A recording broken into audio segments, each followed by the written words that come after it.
message vous est présenté par l'Assemblée chrétienne Le Tabernacle. www.letabernacle.net.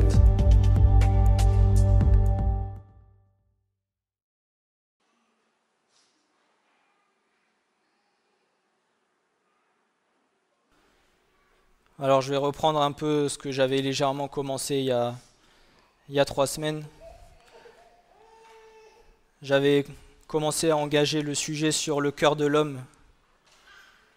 Le cœur de l'homme qui est la source de toute chose pour notre marche, la source de notre foi, la source de notre salut. C'est celui où nous avons tous nos trésors cachés, celui où nous allons renfermer ce que nous ne voulons pas que les autres voient. Le cœur est la partie la plus importante de l'être humain. C'est celle dont nous devons le plus prendre soin, celle qui est la plus précieuse aux yeux de Dieu. Le cœur, qui est l'organe principal, intégrant et indispensable à celle de la vie d'un être humain. Et beaucoup plus souvent, comme je l'avais dit, comparé à titre scientifique ou médical à celle d'une simple pompe servant à faire circuler le sang dans tout notre corps afin d'en assurer l'alimentation sanguine de celui-ci et de chacun de nos organes pour assurer le bon fonctionnement de chacun d'entre eux. Aussi simple que cela pourrait paraître, si nous regardons avec les yeux de l'esprit en quoi cet organe consiste et tout ce qu'il renferme, il est bien plus complexe et plus profond que celui d'une simple pompe. Le cœur, en hébreu, a une valeur numérique de 7, l'évav en hébreu. Ce chiffre, qui représente la plénitude spirituelle et tout ce qui a été pleinement accompli du point de vue de Dieu.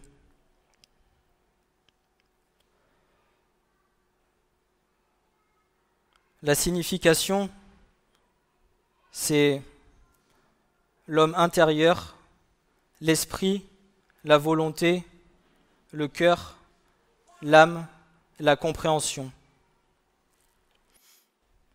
N'oublions pas que le cœur est la première chose qui est créée lorsque l'être humain va venir se former.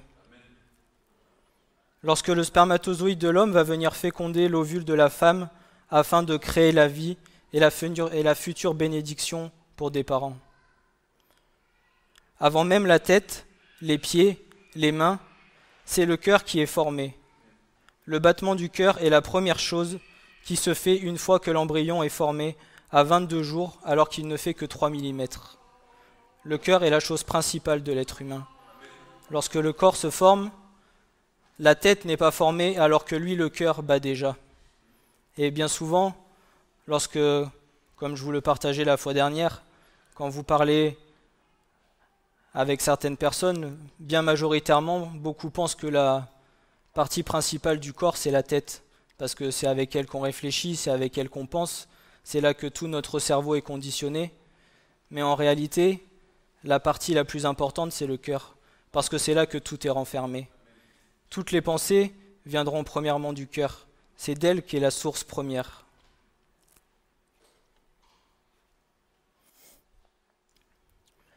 Alors que le cœur, lui, est un organe totalement autonome auquel nous n'avons pas à nous demander s'il bat ou non et que l'on place bien souvent en position inférieure à celle du cerveau. Quand vous vivez tous les jours, vous ne vous posez pas la question de savoir est-ce que mon cœur bat bien, est-ce que je pense à le faire battre? Non, c'est automatique, vous n'avez pas à y penser.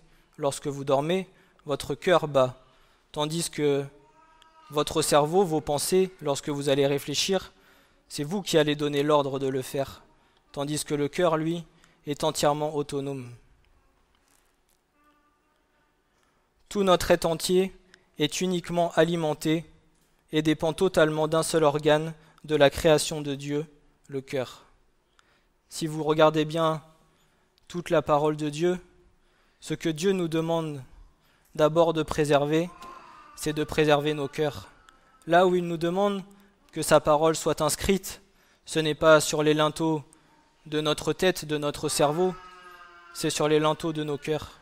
C'est là que tout est renfermé et que le Seigneur a besoin que nous prenions soin de cet organe. Le cœur, c'est le lieu des sentiments, l'amour du prochain, la compassion, la charité. C'est aussi le siège des émotions, la joie, les craintes, l'angoisse, les blessures, le siège de tous nos raisonnements, de nos pensées et de nos désirs, le siège de notre état physique, mental et spirituel,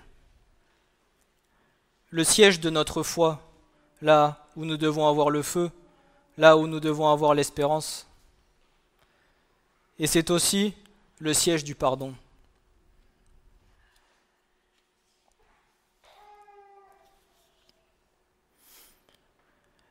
Si nous nous référons à la parole de Dieu, qui est la ligne conductrice d'un enfant de Dieu, nous allons comprendre que le cœur est l'organe le plus important à ses yeux.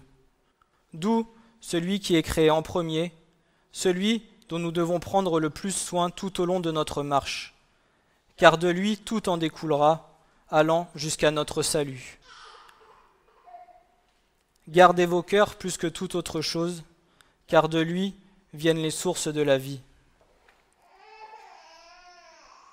Lorsque Christ se présente ou s'est présenté sur le chemin de notre vie, la première chose qu'il viendra toucher, ce n'est pas notre tête, ce n'est pas notre intelligence, mais c'est bien évidemment notre cœur. Chacun de nous sommes une partie du cœur de Dieu.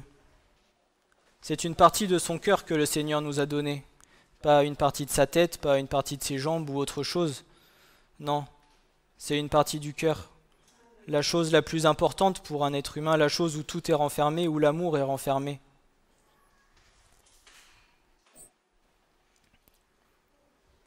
Ézéchiel 36, versets 24 à 26, nous dira « Et je vous prendrai d'entre les nations, et je vous rassemblerai de tout le pays, et je vous amènerai sur votre terre.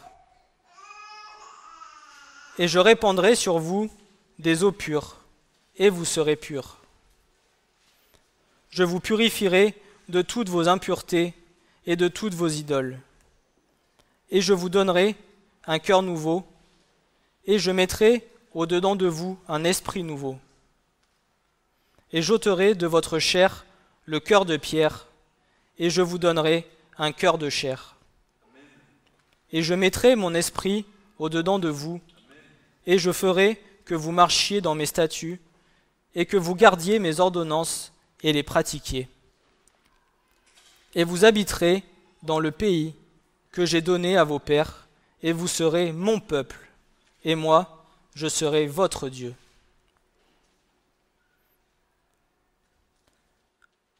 Lorsque nous étions dans le monde, nous étions morts quoique vivants.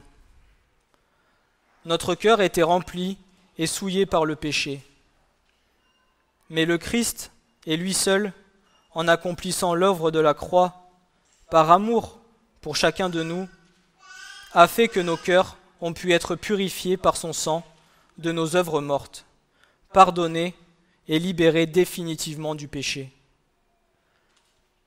Comme on partageait tout à l'heure avec mon frère Julien, sans l'œuvre de la croix, sans le sang de Christ qui a coulé, nos cœurs ne pourraient pas être purifiés et libérés de tous nos péchés. Lorsque nous sommes venus à lui, lorsque une personne qui n'est pas encore à Christ vient parce qu'il est attiré par son amour et que le Seigneur lui tend sa main, alors le sang précieux vient et le libère de tous ses péchés, le libère et le pardonne de toutes les œuvres mortes qu'il y a dans son cœur. Mais sans le sang de Christ, sans la purification par le sang de Jésus, toutes ces choses-là ne sont pas possibles. Seul le sang de Jésus nous purifie et nous lave de tous nos péchés. Seul le sang de Christ vient et peut nous pardonner et délivrer nos cœurs. Il a transformé nos cœurs endurcis et en a fait des cœurs de chair, malléables, afin que nous puissions être formés, enseignés et conduits par lui avec l'aide du Saint-Esprit qu'il nous a envoyé.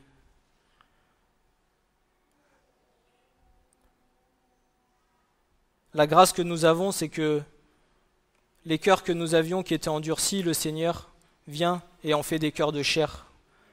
Il brise la carapace de nos cœurs, il brise tout ce qui venait l'empêcher d'agir, le péché, la fornication, les adultères, le mensonge, toutes ces choses-là, Christ vient et les brise. Et si nous n'avons pas un cœur de chair, il est impossible que le Seigneur vienne et fasse son œuvre et vienne déposer en nous sa semence, afin qu'elle puisse germer et que nous puissions grandir en lui.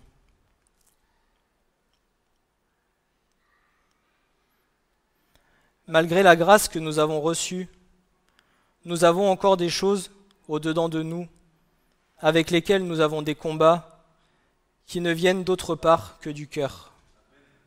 Tout au long de notre marche, ce n'est pas du jour au lendemain que toutes les choses sont réglées. Il y a parfois encore des scories qui restent au fond de nos cœurs. Il y a encore des petites mauvaises herbes qui viennent, qui repoussent, que le Seigneur a besoin d'arracher, où nous avons encore besoin d'être travaillés par la parole du Seigneur, d'être libérés. Et moi le premier, dans ma vie, je m'en rends compte encore, même si ça fait peut-être une dizaine d'années que le Seigneur a touché mon cœur, il y a encore des choses où j'ai besoin de sa guérison, j'ai besoin de grandir, parce que il m'est venu ça quand j'ai fait le message, les blessures de la chair, elles cicatrisent, elles sèchent, mais les blessures du cœur, elles sont plus dures à cicatriser. Les blessures du cœur, il n'y a que le Seigneur qui peut venir déposer son amour en nous afin de nous libérer de ça et que les blessures puissent cicatriser. Alors premièrement, le lieu des sentiments. C'est dans le cœur que chacun des sentiments, charnels comme spirituels, viendront prendre forme. L'amour que nous aurons pour le Seigneur, comme pour notre prochain, viendra en tout premier lieu prendre forme dans chacun de nos cœurs. Le Seigneur nous demande de l'aimer, lui, avant toute chose. Il nous demande d'aimer notre prochain comme nous-mêmes, malgré ses défauts, ses qualités, ce qu'il est. Prenons les yeux de Dieu et regardons plutôt au cœur de notre prochain. Les sentiments spirituels ont bien plus de valeur que les sentiments charnels.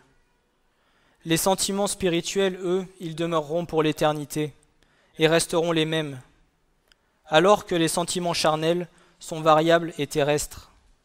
Si vous regardez dans le monde, entre plusieurs personnes, aujourd'hui ils sont les meilleurs amis du monde et autant demain c'est les pires ennemis. Nous, ce que le Seigneur nous demande, c'est de regarder au cœur de notre prochain, que nous l'aimions pour ce qu'il est, que nous regardions à l'intérieur. Alors oui, parfois c'est pas toujours facile parce que forcément il y a parfois les pierres qui se frottent, ça fait des étincelles, mais nous devons d'abord regarder à ce qu'il est intérieurement avant de regarder l'extérieur. Parce que le Seigneur, lui, quand il reviendra, que nous passerons devant lui, ce n'est pas à l'aspect extérieur qu'il jugera, c'est à l'aspect intérieur. Il viendra, il sondera nos cœurs et il regardera à l'intérieur de nous et non pas dans l'apparence. Matthieu nous dira, à son chapitre 22, versets 36 à 40, « Maître, quel est le grand commandement de la loi ?» Et il lui dit, « Tu aimeras le Seigneur ton Dieu de tout ton cœur, de toute ton âme, de toute ta pensée. En premier lieu, il dit, tu aimeras le Seigneur de tout ton cœur. C'est là le grand et premier commandement. Et le second lui est semblable.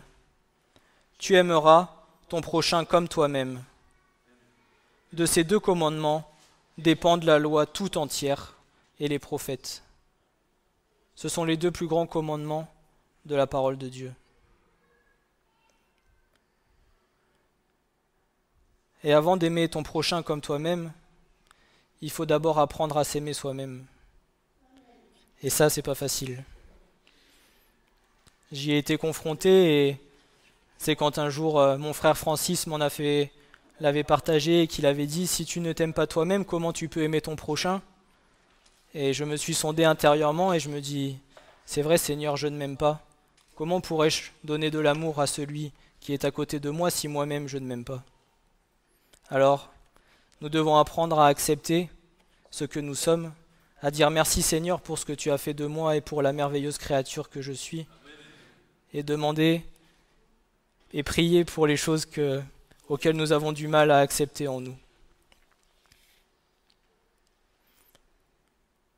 Le Christ précise bien dans ce passage, en répondant à l'un des pharisiens, docteur de la loi, que nous devons aimer notre Seigneur de tout notre cœur, premièrement, et ensuite de toute notre âme et de toute notre pensée. C'est le cœur qui est la source même de l'amour, et c'est de cet amour que découlera toute notre relation d'intimité avec le Seigneur. Cet amour exige une attitude de cœur qui accorde à Dieu une valeur et une estime telles que nous aspirons véritablement à vivre en communion avec lui, à nous efforcer de lui obéir et à rechercher sincèrement son honneur et l'accomplissement de sa volonté sur la terre.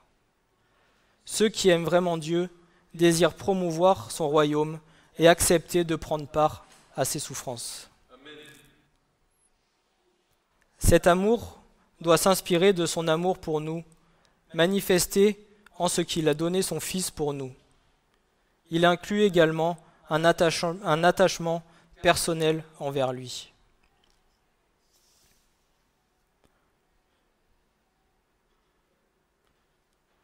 Deutéronome au chapitre 30, versets 6 à 10, nous précise bien ce que nous devons faire. Et l'Éternel, ton Dieu, circoncira ton cœur et le cœur de ta semence pour que tu aimes l'Éternel, ton Dieu, de tout ton cœur, de toute ton âme, afin que tu vives. Et l'Éternel, ton Dieu, mettra toutes ces malédictions sur tes ennemis et sur ceux qui te haïssent, qui t'ont persécuté. Et toi, tu reviendras, et tu écouteras la voix de l'Éternel, et tu pratiqueras tous ses commandements, que je te commande aujourd'hui. Et l'Éternel, ton Dieu, te fera surabonder en prospérité dans toute l'œuvre de ta main, dans le fruit de ton ventre, et dans le fruit de tes bêtes, et dans le fruit de sa terre, car l'Éternel prendra de nouveau plaisir en toi, pour ton bien, comme il a pris plaisir en tes pères. Car tu écouteras la voix de l'Éternel ton Dieu, pour garder ses commandements et ses statuts, ceux qu'il est écrit dans ce livre de la loi, quand tu retourneras à l'Éternel, ton Dieu, de tout ton cœur et de toute ton âme. Le Seigneur nous demande de circoncire nos cœurs. Comme je disais l'autre jour, ce ne sont pas nos vêtements qu'il faut que nous déchirons pour lui, pour nous faire voir la face extérieure, mais c'est nos cœurs pour faire voir toute la face intérieure. C'est nos cœurs que nous devons déchirer pour lui, pour que lui puisse venir agir pleinement en nous. De plus, aimons-nous les uns comme les autres, comme le Christ nous a aimés. Et de l'amour pour notre prochain en découlera la compassion pour établir l'unité et la force de l'Église. S'il n'y a pas d'amour, que nous ne sommes pas capables d'être un soutien les uns pour les autres, que nous ne sommes pas capables de voir que notre frère est dans le besoin, que notre frère ou notre sœur est dans le combat, dans la maladie. Si cet amour n'est pas là, comment pourrions-nous prier pour elle, prier pour lui, être un soutien les uns pour les autres et faire de l'Église une unité, quelque chose d'uni pour le Seigneur.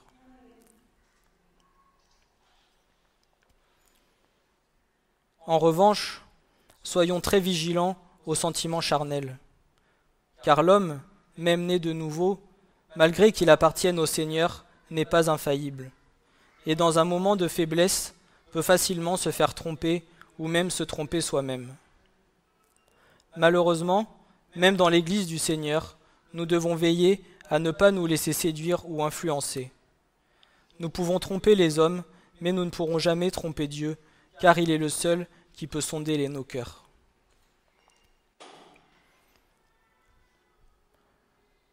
« 1 Samuel, chapitre 16 et verset 7, le Seigneur, l'Éternel, parle à Samuel et dit « Ne regarde pas son apparence, ni la hauteur de sa taille, car je l'ai rejeté. Car l'Éternel ne regarde pas ce à quoi l'homme regarde, car l'homme regarde à l'apparence extérieure, et l'Éternel regarde au cœur. » Le cœur est trompeur par-dessus tout et incurable. Qui le connaît?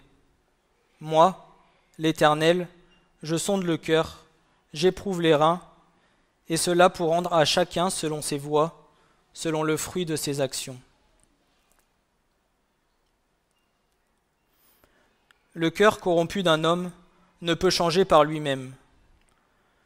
Le seul remède est de faire l'expérience de la grâce de Dieu, de naître de nouveau par la foi en Christ et de recevoir un cœur nouveau qui haït le mal, et qui se plaît à faire la volonté de Dieu.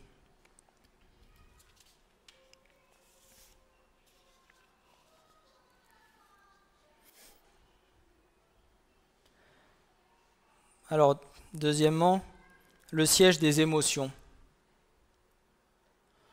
Selon ce que vivra la personne au moment présent, le cœur va se comporter de manière complètement différente. Je ne sais pas si vous avez déjà remarqué, mais selon le moment que l'on vit, le cœur va battre d'une manière plus ou moins rapide. Si quelqu'un vient, quelqu'un vous effraie, automatiquement, les battements du cœur vont s'accélérer. C'est lui qui est le maître de toute chose. Tout le vécu de l'homme, que ce soit les bons comme les mauvais moments, reste en mémoire, marqué et parfois même enfoui dans le cœur. C'est comme un disque dur où tout est enregistré et ces choses auront bien souvent un impact plus ou moins important sur la vie d'un homme. Il y a parfois des choses que l'on va vivre lorsque nous étions petits, qu'on ait 2 ans, 3 ans, 5 ans, ou peut-être on ne va pas s'en rappeler, on ne va pas faire attention sur le moment présent, mais plus tard, tout au long de notre vie, ces choses-là peuvent avoir un impact sur la vie que nous allons vivre. Les blessures parfois des parents quand nous étions jeunes, des choses que nous avons pu ressentir, le cœur, lui, il les enregistre, il les emmagasine, et bien souvent, un jour, quand on est adulte, ça jaillit, ça ressort, et on a besoin de la grâce de Dieu, on a besoin de l'amour du Seigneur pour venir panser ses plaies et être libéré de toutes ces choses qui nous empêchent de grandir. Parce que bien souvent, ça sera un frein pour notre marche. Parce que ces choses-là viendront, prendront de la place, et le Seigneur, lui, il n'aura pas la place de pouvoir faire ce qu'il a à faire en nous.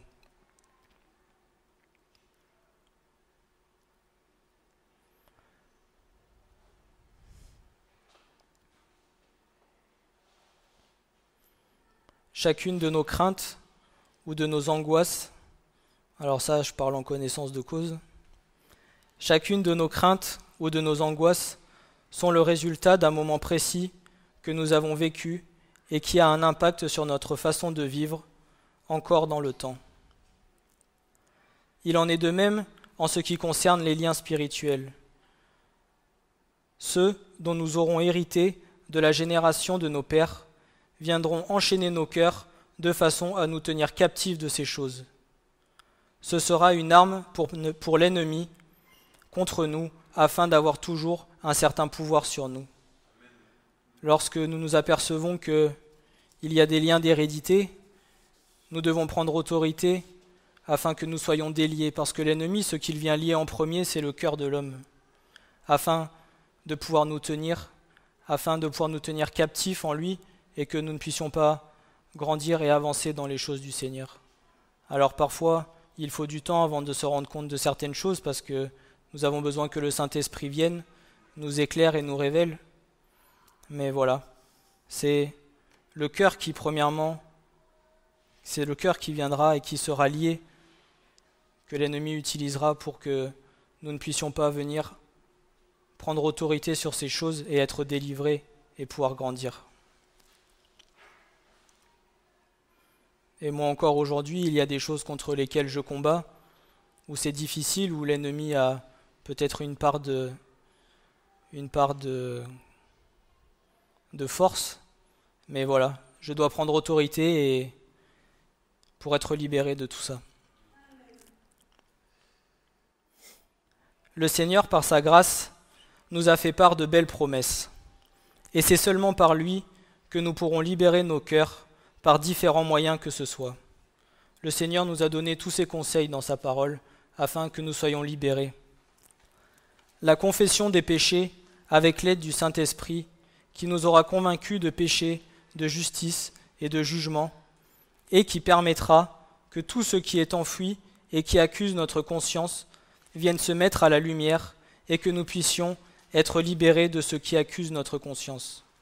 Le sang de Christ nous purifie et notre ardoise est effacée. Son amour qui vient et qui panse les plaies de nos cœurs, car seul le Christ est capable de le faire.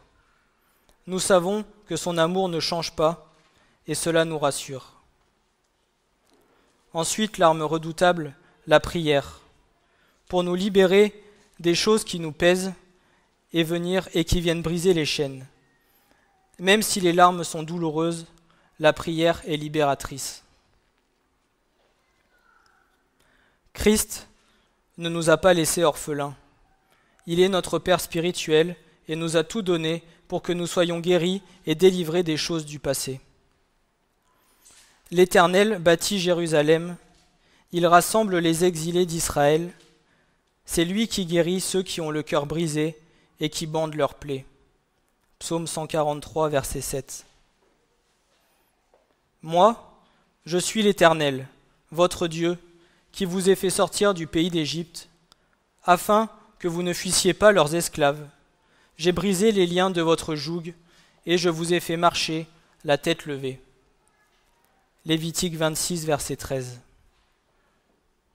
Relevons la tête, regardons vers le haut, et demandons l'aide au Seigneur, et ne nous laissons pas abattre.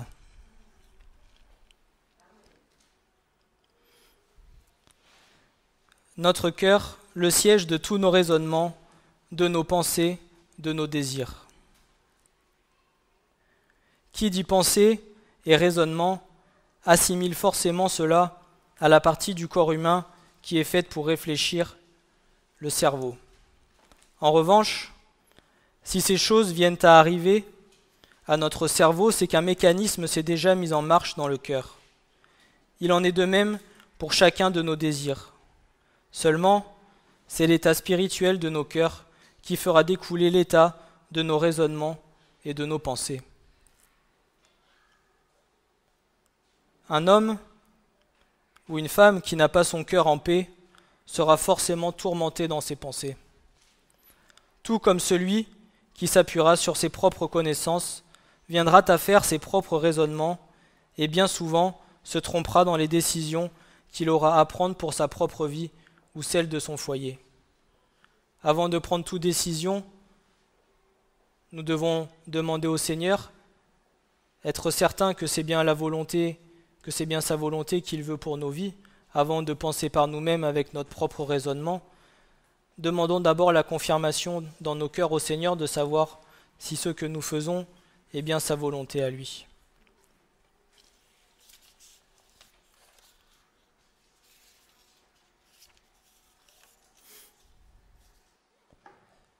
Nous avons bien souvent tendance à nous appuyer sur notre propre intelligence pour certaines choses de nos vies et ne pas laisser suffisamment la place au Seigneur. Mes pensées ne sont pas vos pensées et mes voix ne sont pas vos voix.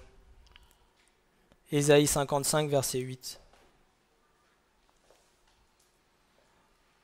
Les Proverbes au chapitre 3, versets 5 et 6 nous diront « Confie-toi de tout ton cœur à l'Éternel et ne t'appuie pas sur ton intelligence. Dans toutes tes voies, connais-le et il dirigera tes sentiers. » Notre intelligence est limitée, faillible et sujette à l'erreur. Il faut donc qu'elle soit éclairée par la parole de Dieu et guidée par le Saint-Esprit. Plutôt que de nous appuyer sur notre propre jugement, prions pour recevoir l'intelligence de Dieu et connaître sa volonté dans toutes nos décisions, et pour savoir quels objectifs nous devons nous fixer. Tout acte commis par l'homme est avant tout semé et germé dans son cœur avant de venir se manifester physiquement.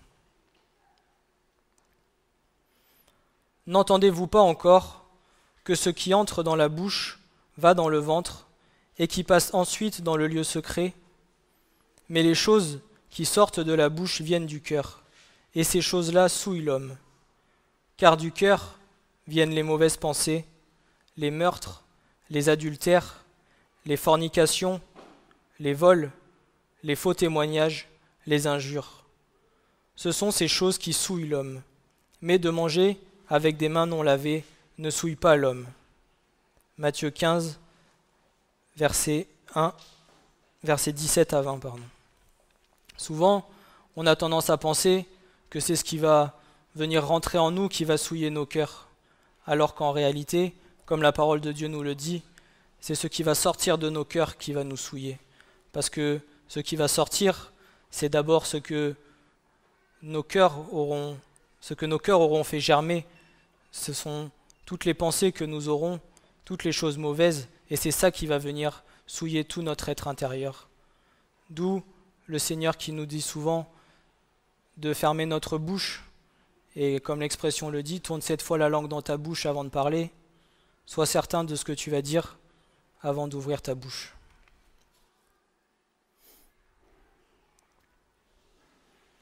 Alors maintenant, une des choses importantes, le cœur, le siège de notre foi. La foi vient de ce que l'on entend, et ce que l'on entend, c'est la parole de Dieu. Pour que nos cœurs soient remplis de foi et d'espérance, ils doivent être remplis de la parole. C'est notre seule nourriture spirituelle. C'est d'elle que nos cœurs ont besoin d'être abreuvés pour pouvoir grandir spirituellement et pouvoir tenir ferme contre chaque épreuve de notre vie. Ce n'est pas dans notre intelligence que Dieu veut que sa parole soit inscrite, mais dans nos cœurs, afin qu'il soit saisi de componction et qu'elle puisse être agissante et opérante dans chacune de nos vies pour que nous puissions lui être agréables et ne jamais douter de ses promesses et de qui il est. Marc 11, verset 20, chapitre 11, versets 20 à 24. Et, le matin, comme ils passaient, ils virent le figuier séché depuis les racines. Pierre, se ressouvenant de ce qui s'était passé, lui dit « Rabbi, voici, le figuier que tu as maudit est sec. » Et Jésus, répondant, leur dit « Ayez foi en Dieu. En vérité, je vous dis que quiconque dira à cette montagne « ôte-toi et jette-toi dans la mer », et qui ne doutera pas dans son cœur, mais croira que ce qu'il dit se fait, tout ce qu'il aura dit lui sera fait.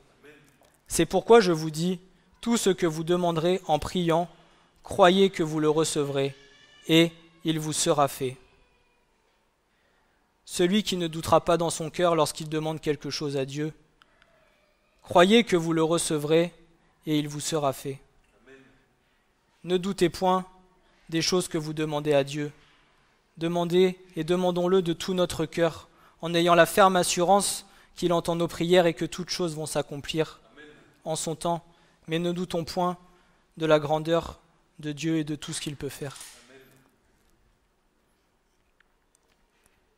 Pour que nous puissions voir ce que nous demandons à Dieu se réaliser, il faut, avant toute chose, que nous croyions de tout notre cœur que Dieu est capable d'exaucer notre prière. Un seul petit doute serait significatif que nous manquons de foi dans ce que nous demandons à Dieu. Dieu permettra que l'exaucement désiré par la vraie foi soit accordé immédiatement. Demandons et désirons ardemment afin que nous puissions voir toute chose se réaliser.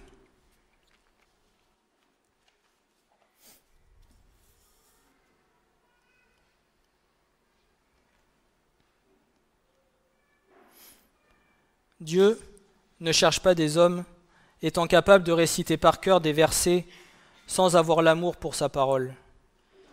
Il y en a beaucoup aujourd'hui qui vont être capables de peut-être vous réciter 4 ou 5 chapitres, mais par l'intelligence, par la mémoire qu'ils auront engrangée. Mais est-ce que seulement ces choses-là sont mises en pratique dans leur vie? Est-ce que tout ce qu'ils vont vous réciter, vous pourrez voir le fruit dans leur vie de tout ce qu'ils vous disent?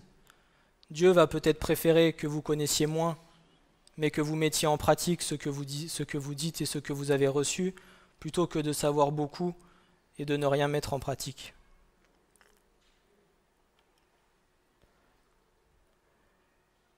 Après, une chose importante, le siège du pardon.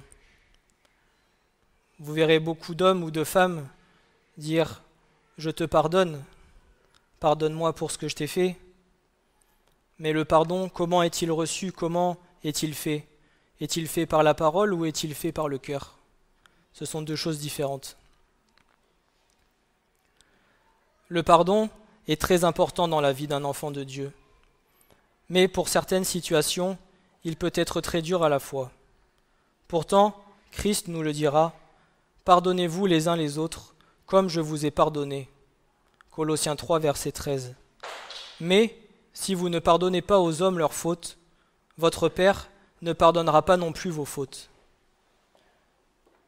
Matthieu 6, verset 15. Lorsque nous passerons tous devant le jugement de Dieu, si nous n'avons pas su pardonner à notre frère ou à notre sœur quelque chose, en ayant le véritable pardon dans nos cœurs, lui peut-être non plus ne nous pardonnera pas nos fautes. Ce que le Christ nous demande, ce n'est pas un simple pardon verbal, mais un réel pardon du cœur. Tout comme il l'a fait pour nous à la croix. Lorsque nous lui avons confessé ou confessons nos péchés, il efface notre dette et nous a pardonné une fois pour toutes par son sang qui nous lave et nous purifie. Nous avons pour obligation d'en faire autant avec notre prochain. Nous devons avoir un réel pardon de cœur et pas un simple pardon en parole. De plus, tout comme la confession, le pardon du cœur est libérateur et limitera toute querelle ou discorde dans l'Église du Seigneur.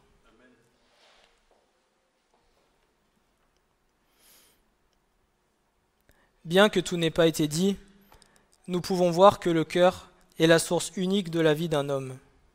C'est de lui que tout en découle, d'où l'importance d'en prendre soin et de le préserver afin de ne pas pécher contre Dieu et de pouvoir grandir sereinement dans notre foi et de marcher dans les voies que le Seigneur nous aura données avec l'aide du Saint-Esprit. Notre marche est étroitement liée à l'état et à la disposition de nos cœurs pour le Seigneur et à l'amour sincère que nous lui portons. Ce que le Seigneur recherche, premièrement, ce sont des cœurs sincères, purs, sans tache. Des cœurs qui lui appartiennent totalement, afin que lui puisse avoir la totale liberté de pouvoir agir comme il le désire, sans aucune résistance de notre part, afin que nous soyons malléables et modelés comme lui l'aura décidé, afin d'être semblables à son image.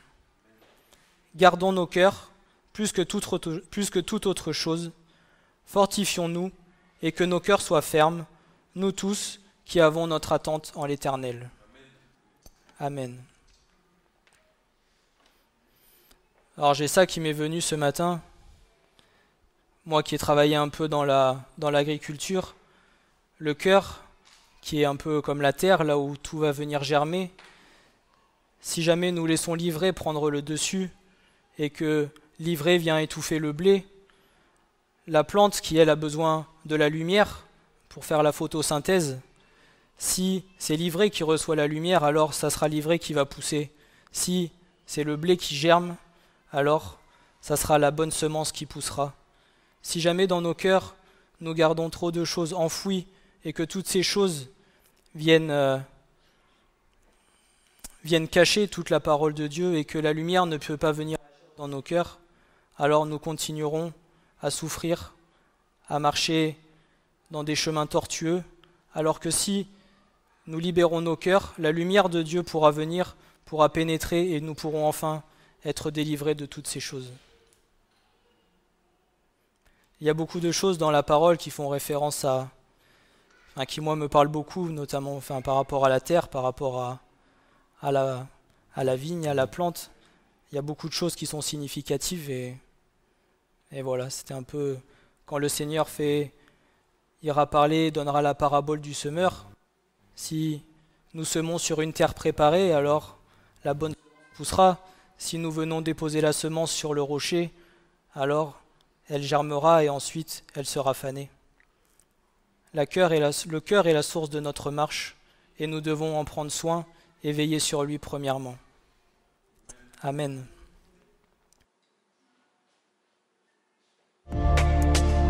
Ce message vous a été présenté par l'Assemblée chrétienne Le Tabernacle. www.letabernacle.net